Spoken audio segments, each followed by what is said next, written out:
अगर हम महाराष्ट्र की बात करते हैं, खास करके विधानसभा को लेकर, तो एक नाम हमारे सामने हमेशा आता है जिन्हें ना ही इतना लंबा अनुभव रहा है पिछले 40 वर्षों का विधानसभा में बैठने का, बल्कि साथ ही साथ एक वर्ल्ड रिकॉर्ड बनने वाला है और आने वाले दिनों में इनका नाम जो है सुनहरे लफ्ज़ों में लिया जाएगा और लिखा जाएगा। कालिदास कोलंबकर जो हैं वो पिछले 40 वर्षों से लगातार 8 बार विधानसभा में जीत के आए हैं। इनका यहाँ का जो जनसंपर्क है और जो वडाला क्षेत्र में जो इनका नाम है, उसे देखने के बाद में जब यहाँ की आप जनता से मिलते हैं तो आपको ऐसा लगता है कि कोई व्यक्तित्व तो ऐसा होगा जिसे 8 बार से लगातार जनता जीत के ला रही है। भले पार्टियों का बदलाव होता रहा, भले इनके निशान बदलते रहे, लेकिन आम जनता के बीच में जो इनकी पहुंच है और जो लोगों का ये काम करते हैं, उसके वजह से इनका जो जनता के प्रति एक हमेशा से स्वभाव और जो जीत रही है, उस जीत का कारण ये जनता ही है। आज हम अपने न्यूज़ चैनल पे कालिदास कोलंबकर जी को बातचीत करके ये जानने की कोशिश करेंगे कि इतनी बड़ी सफलता के पीछे इनका राज क्या रहा है। नमस्कार साहेब, डीसी न्यूज़ वर आपला स्वागत है। मैं आपसे ये जानना चाहता हूँ सर कि इतने वर्षों का एक लंबा अनुभव, इतने वर्षों का पार्टी का बदलाव, लेकिन फिर भी जनता के बीच में जो आपका वर्चस्व रहा है और जो काम करने का तरीका रहा है, उसका राज क्या है? 85 में मैं काउंसिलर था। वो टाइम में वसंत दादा मुख्यमंत्री थे। 90 मैं विधायक बन गया। बागत साहब ने 90 में मेरे को ये उम्मीदवारी दिया। वो टाइम में बागत साहब ने पूछा, कालिदास आप चुन के आ सकते हैं क्या? लेकिन ये उम्मीदवारी बागत साहब को देने के लिए भुजबल साहब ने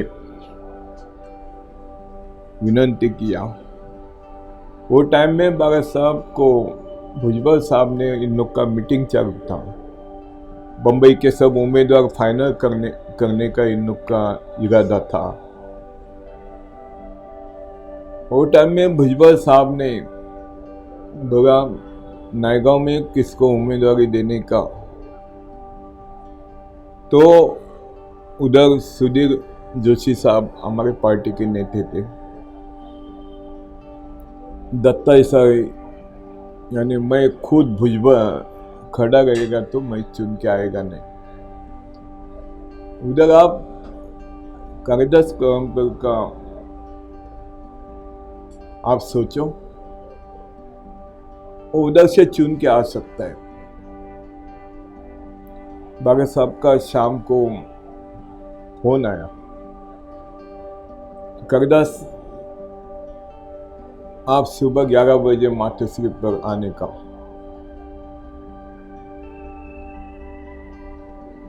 बागत साहब का फोन आने के बाद मैं यही सोचता था, दिन भर क्या 15 दिन पहले मैं कुछ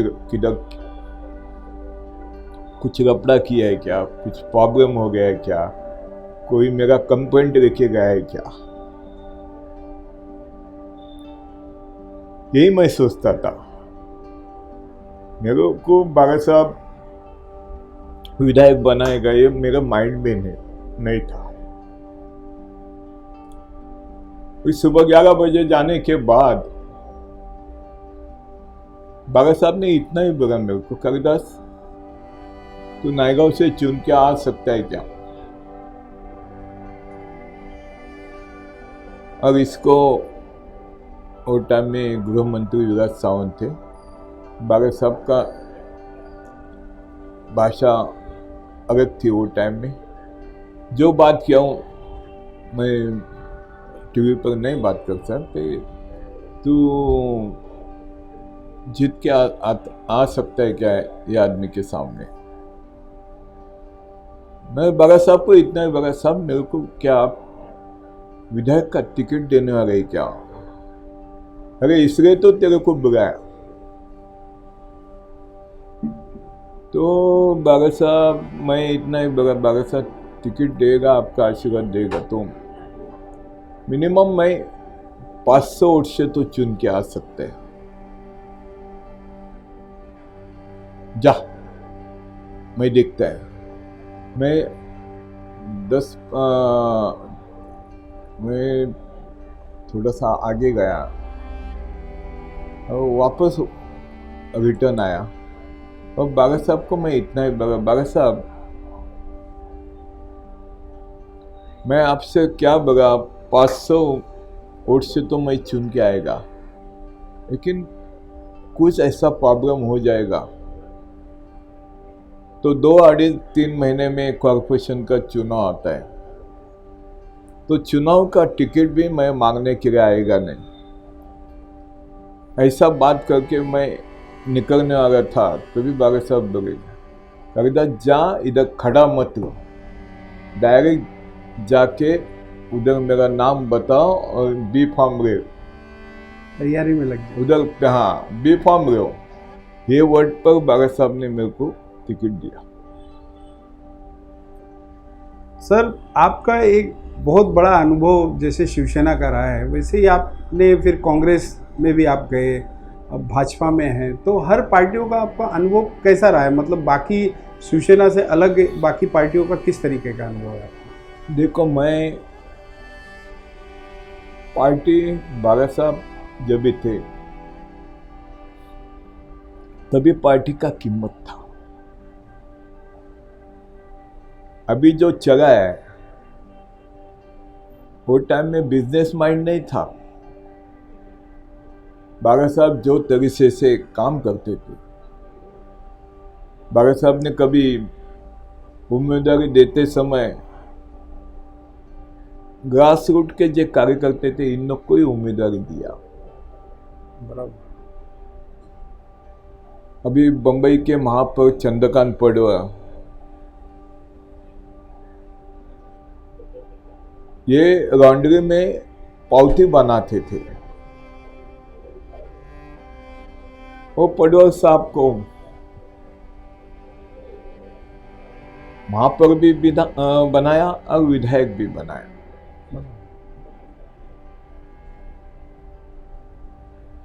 मैं कौन था? मेरे पापा बॉम्बे बैंक में टाइम ऑफिसर थे। अच्छा। मैं गिरनी कामगार का सुपुत्र हूं। मेरे को बागा साहब ने ये मैं अभी जो बताया वैसा टिकट दिया मेरे को। आपने तो लंबा अनुभव, शाखा प्रमुख, नगर सेवक, फिर उसके बाद एमएलए, इतने टर्म्स, आपका एक अच्छा अनुभव भी रहा है। तो आप जब इसी जनता के बीच में काम करते, खास करके नायगांव और वड़ाला में, तो आपको क्या परिवर्तन लगता है राजनीति में, खास करके आपके क्षेत्र को लेकर? देखो, मेरा नायगांव जब तक कालिदास किलोमीटर इधर खड़ा रहेगा तब तक ये मेरा वोट किधर जाएगा नहीं, किधर जाएगा नहीं। मेरी पोट निवडणूक हो गई। पोट निवडणूक का मैं किस्सा आपको बताता है।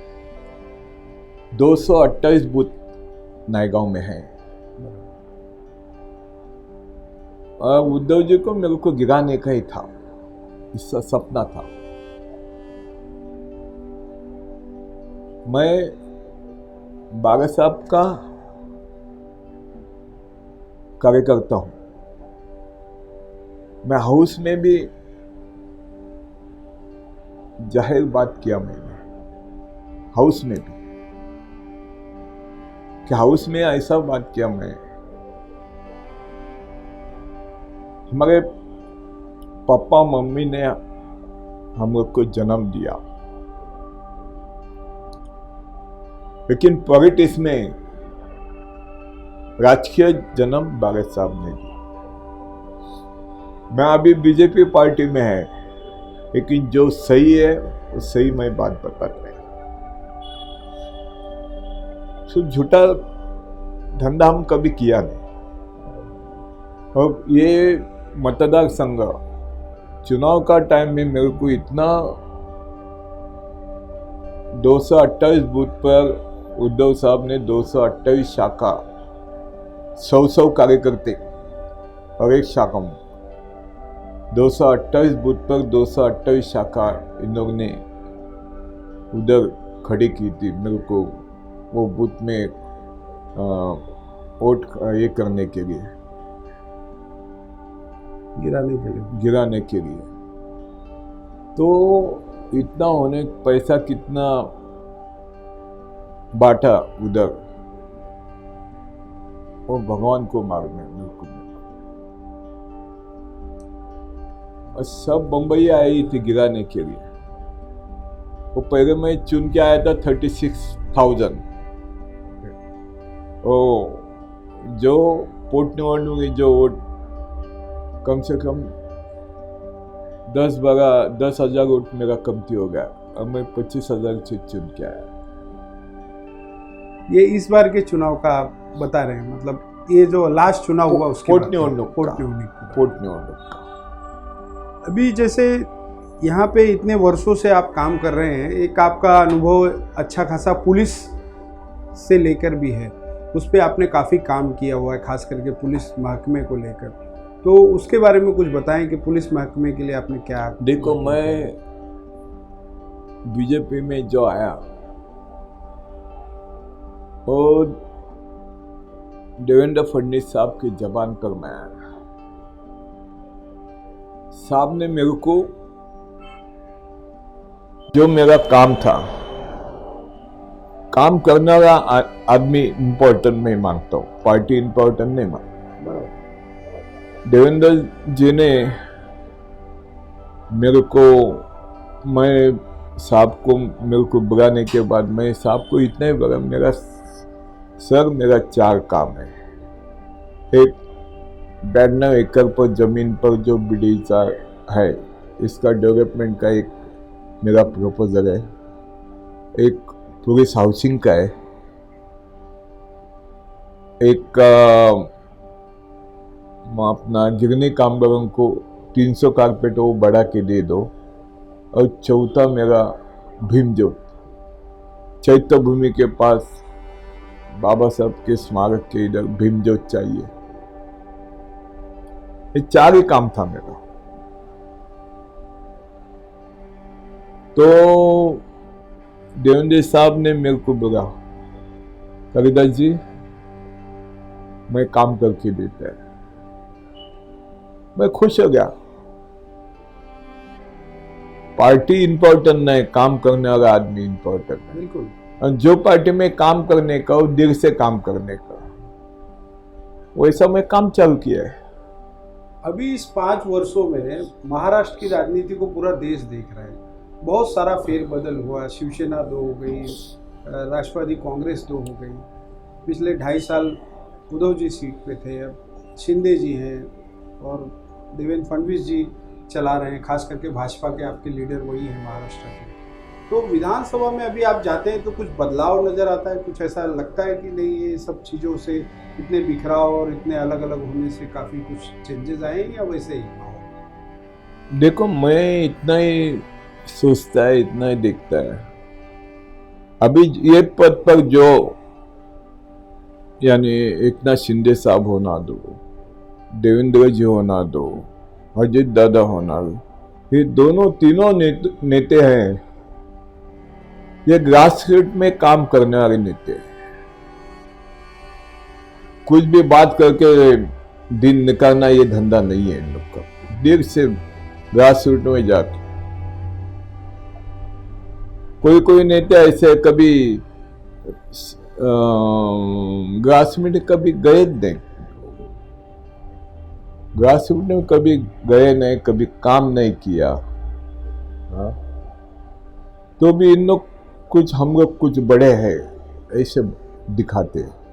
हाँ, उन्होंने लीडरशिप के ऊपर लीडरशिप करने की कोशिश की है, जो नीचे जाके काम करते हैं। जैसे आपने वड़ाला में नीचे जाके काम किया है, तो इतने वर्षों में कई सारे आपने काम किए हैं, लेकिन 1-2 काम जो आपको ऐसा लगता हो कि ये काम वड़ाला में जो हुआ वो मेरी मन की इच्छा थी, मुझे ऐसा लगता था कि ये होना जरूरी है। देखो, मेरी एक वड़ाला में जो इच्छा थी, पुलिस हाउसिंग का जो मैंने देवेंद्र जी साहब को बुलाया, परसों ही मीटिंग हो गया और माजी कमिश्नर अपने संजय बर्वे साहब ने जो प्रोजेक्ट बनाया वो प्रोजेक्ट ही मैं साहब के सामने दिया। सब कुछ भी करो, ये प्रोजेक्ट साहब कमिश्नर साहब ने बनाया, वो प्रोजेक्ट से आप डेवलपमेंट करो। और ये मेरा शब्दकोश में अशक्य कुछ नहीं है। कोई भी नए हो जाएगा, पहला ही रोना काम चालू करेगा तो काम नहीं होता है। मैंने साहब से यही बात किया और मीटिंग में भी परसों बात किया। साहब ने खुशी से बोला 1 महीने में ऑफिसर लोग को सबको मेरे को इसका मिनट बना के मेरे पास रहो, ये फाइनल करेगा। साहब के मुंह से वर्ड निकला है और साहब ने मेरे को जबान दे कर तेरा पुलिस हाउस में भी साहब बोले देवेंद्र जी मैं ज्यादा से ज्यादा जल्दी जीआर निकालने वाला है, पुलिस हाउसिंग हो जाएगा। किसका माइंड में नहीं था ये इशू, लेकिन मेरी एक एम्बिशन थी कि इन लोग को कुछ ना कुछ देने का। वो भगवान से दया से वो एम्बिशन पूरी होने वाली है, ऐसा अभी एटमॉस्फेयर है।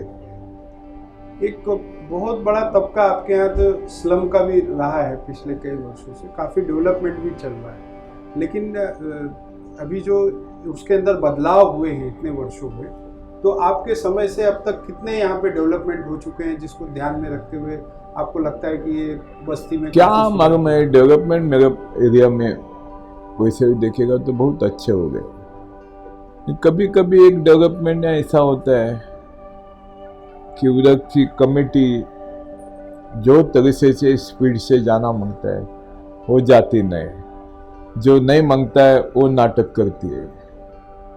और डेवलपर भी कोर्ट में जाके कुछ कोर्ट में आगे पीछे करके वो स्टे लाते हैं और इशारे के कमिश्नर पर दबाव लाते हैं कोर्ट का, ऐसा भी चलता है। अभी देवेंद्र जी ने तो एसआरए को लेकर एक काफ़ी कड़ा निर्णय लिया था, बीच में उन्होंने बताया कि जो भी है, और काफ़ी विकासक जो हैं उनको कैंसिल भी किया उन्होंने कई लोगों को। देखो कोई विकासक एग्रीमेंट करने के बाद मार्केट में घूमते हैं और दूसरा कोई लाने के लिए देखते हैं। मैं आपने जनता को क्यों बताया हम डेवलप करेगा, ये भी चलता है। तो देवेंद्र साहब ने जो डिसीजन लिया वो ये अनुभव से डिसीजन लिया। अभी सर आने वाले दिनों में जैसे 4 महीना 3-4 महीना बचा हुआ है, आचार संहिता लग जाएगी, फिर से आप चुनाव में जाएंगे। ये इस बार का आपका चुनाव जो है वो एक बड़ा अनुभव लेके आएगा, क्योंकि आप 8 बार के विधायक रहे हैं, 9वीं बार आप। देखो अभी तक हमारे महाराष्ट्र में गणपतराव देशमुख 10 टर्म के 10 कम किया है, लेकिन 5वां टर्म में ब्रेक है। आपका 8 बार लगातार। अभी मेरा 9वां टर्म होने के बाद मेरा एक एम्बिशन है कि गिनीज बुक में जाने का, उतना ही है। और मेरे पॉलिटिक्स में आपको इतना ही कहता है, मेरे 2 बच्चे लोग हैं, दोनों बच्चे लोग पॉलिटिक्स में आएगा नहीं। अच्छा, राजनीति इन लोग को नहीं गाएगा मैं। इन लोग को कुछ भी बिजनेस करो लेकिन पॉलिटिक्स में मत आओ। क्यों ऐसा कारण? आपका इतना लंबा अनुभव रहा राजनीति का और आप नहीं आने देना। जूना पॉलिटिक्स जो था, हाँ, अभी का जो पॉलिटिक्स में जमीन आसमान का फर्क है। तो पॉलिटिक्स खेलने का तो ठंडा दिमाग चाहिए, ये बच्चों का ठंडा दिमाग नहीं है।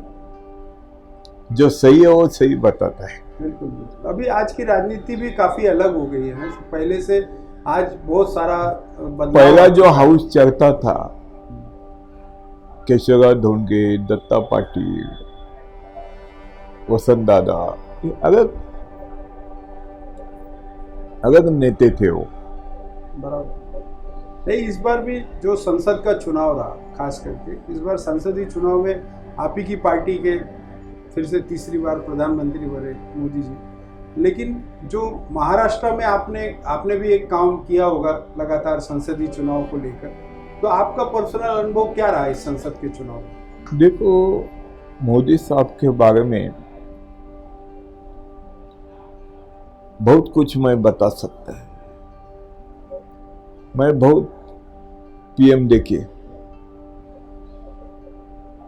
बहुत, यानी क्या, इंदिरा गांधी थी, नेहरू थे, लाल बहादुर शास्त्री थे, अटल बिहारी थे, और अब कितने थे आप लोग को मालूम है।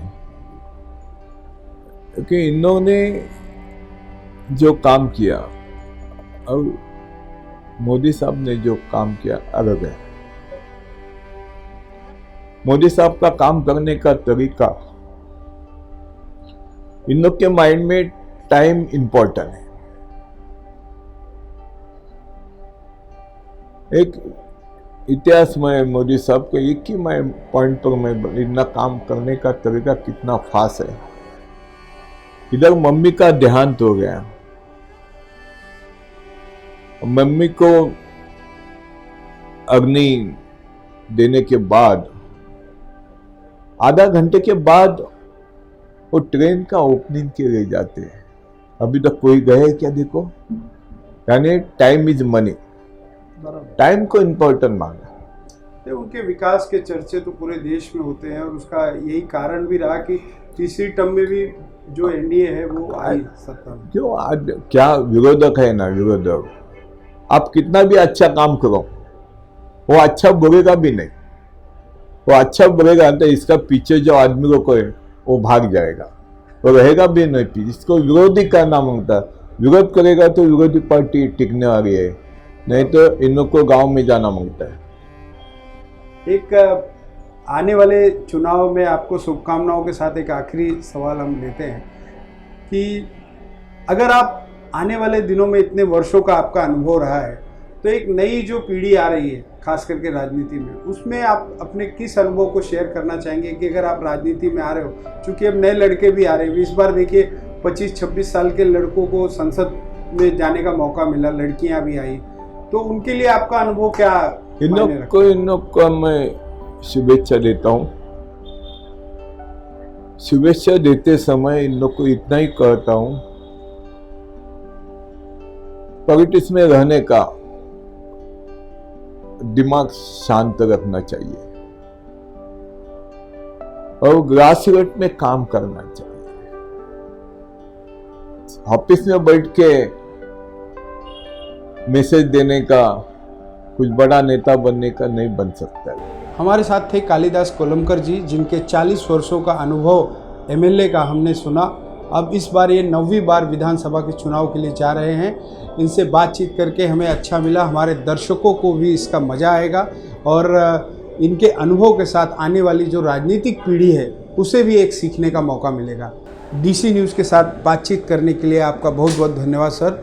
आने वाले दिनों में आपके चुनाव को लेकर हमारी तरफ से शुभकामनाएं।